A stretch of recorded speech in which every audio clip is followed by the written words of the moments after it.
is where most people would need to be revised on, practiced on. If you're going to send me a video of technique, because some of you will, you'll send me the video saying, oh John, can you look at my technique and give me some feedback? It's only ever going to be the lumbar. It's never really going to be the rib one, okay, or the thoracic one. It's going to be the lumbar one. So it's actually a bit more complex. No doubt there's more contraindications to the lumbar than it is to anywhere else, maybe cervical. So lots of people can present with things like spondylosis, spondylolysis, spondyloliphesis, spinal stenosis, and it just goes on from there, like disc pathologies, L4, 5, L5, S1, corticoidal syndromes. So you can have any sort of facet joint syndromes, dehydrated disc syndrome, etc., etc. So you get lots of things going on within you, and you don't really know what's going on. Fortunately, when I teach in like places like Dubai, anybody that has pain in their lower back can have an MRI scan. So you know exactly if it's anything pathological. Could just be a muscle strain, couldn't it?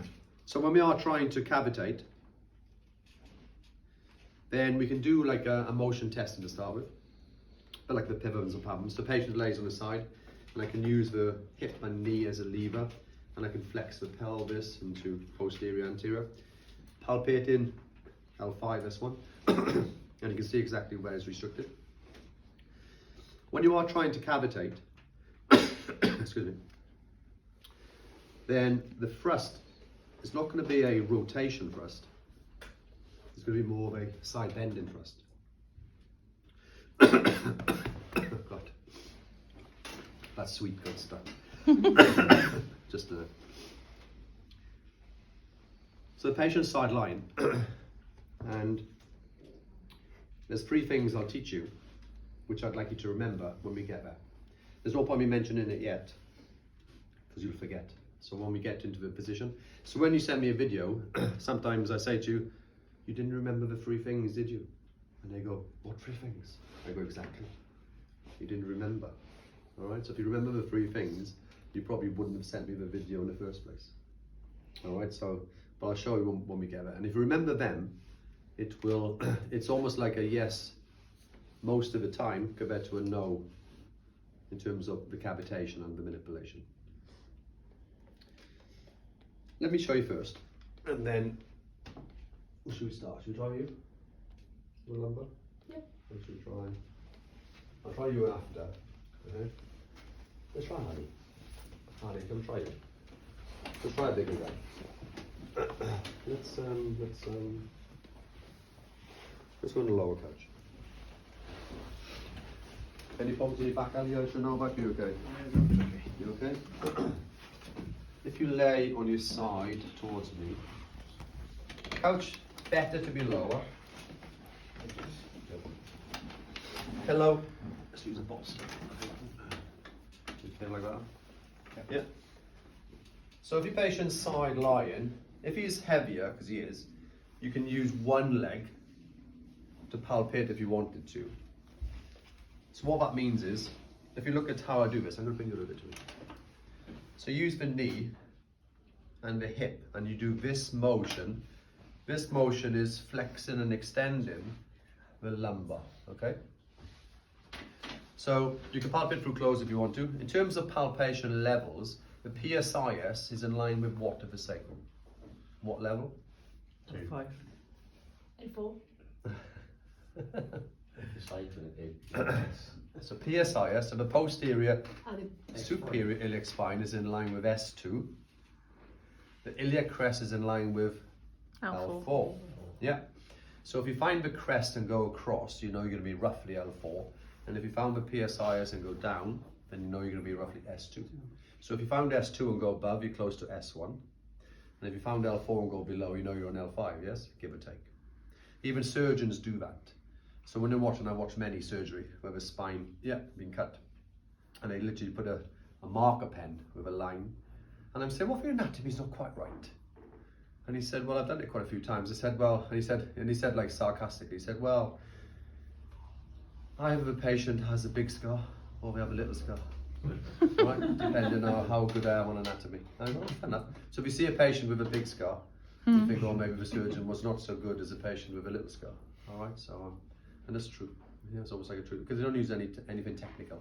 They come onto the crest, thumbs, market, and they know we're going to be roughly L4. If they do like a laminectomy of L4, that's where they'll be. So there's nothing special about the palpation skills there.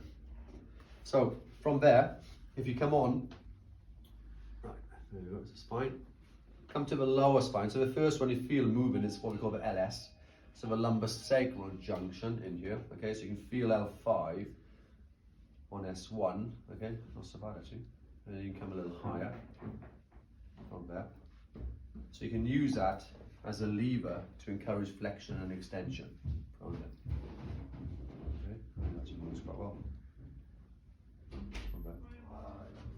If they're not so heavy, you can use both legs. So you can use, I don't mind either way because I'm not like I'm lifting the legs, I'm using my body to flex them and extend them, see that? But what's quite nice about the two legs is that from here, if I do this, watch that, okay? If I do that, then apart from the right hip is externally rotating and the left hip is internally rotating, the spine is side bending, okay, to the left. So the facets on the left are closing and the facets on the right are opening. So I can almost use this to open the top facets, yeah?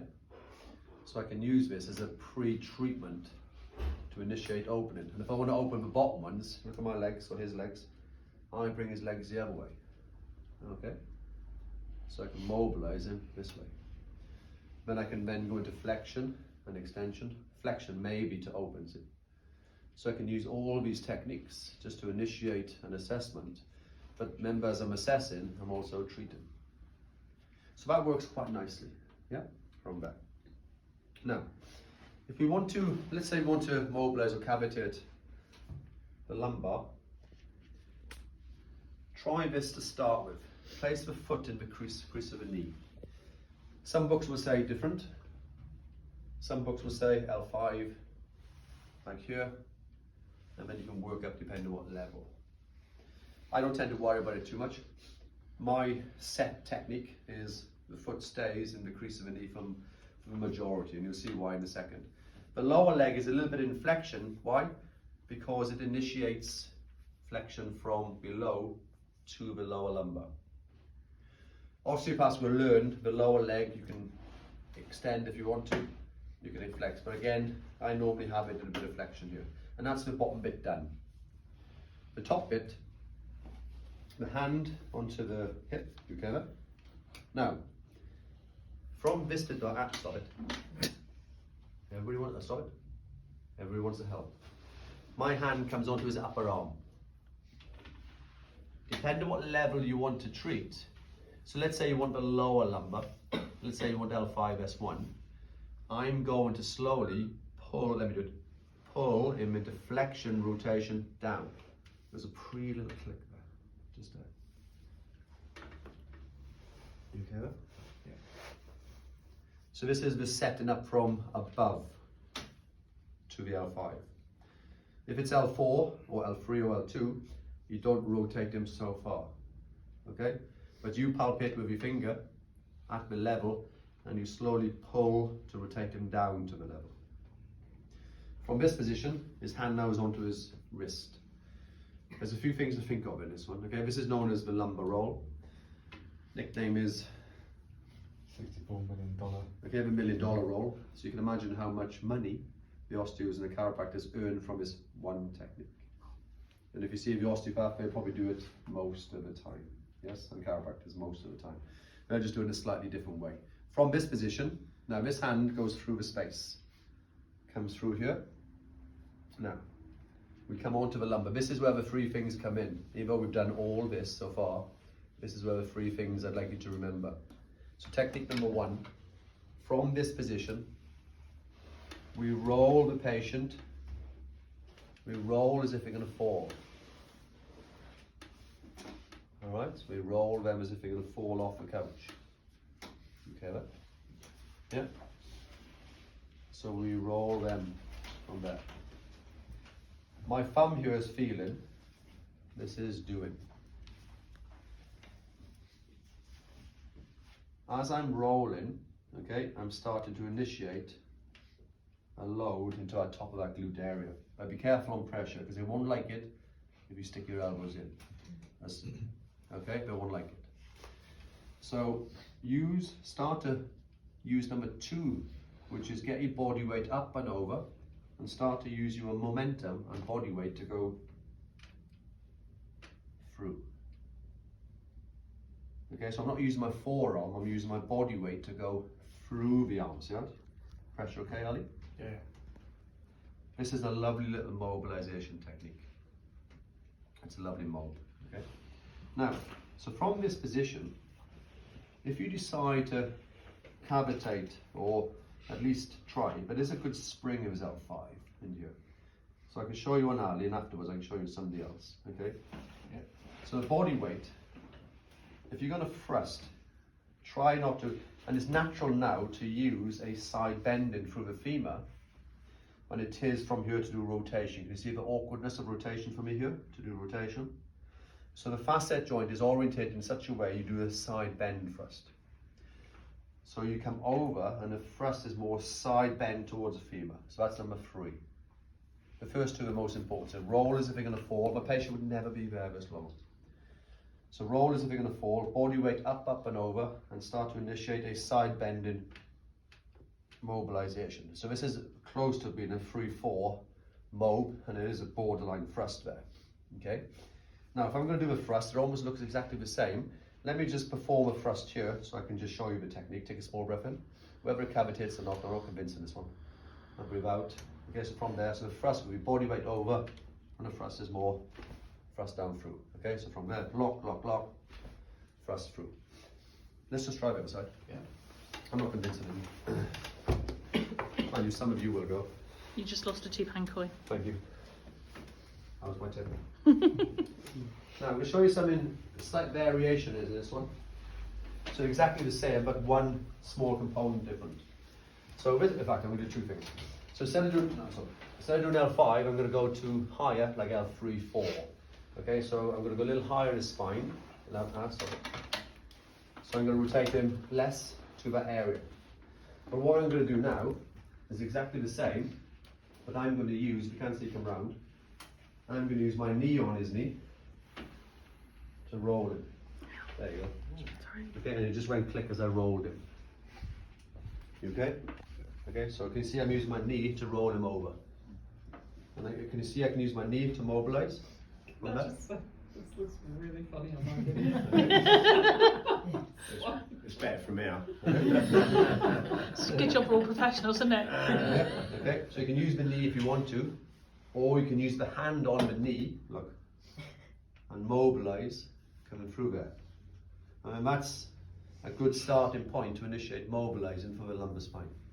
This feeling, my right arm is doing from there. So we are rolling it, this is going to fall, body weight is going to come up and over, and you're going to spring through. And as I set up, it went click. And the thrust from here, take a small breath, and as you breathe out, lock, lock, lock, and the thrust is going down through there. If I do it twice, this will be done. Yeah? Just dropping stuff. Have a go first, then I'll show you again on somebody else.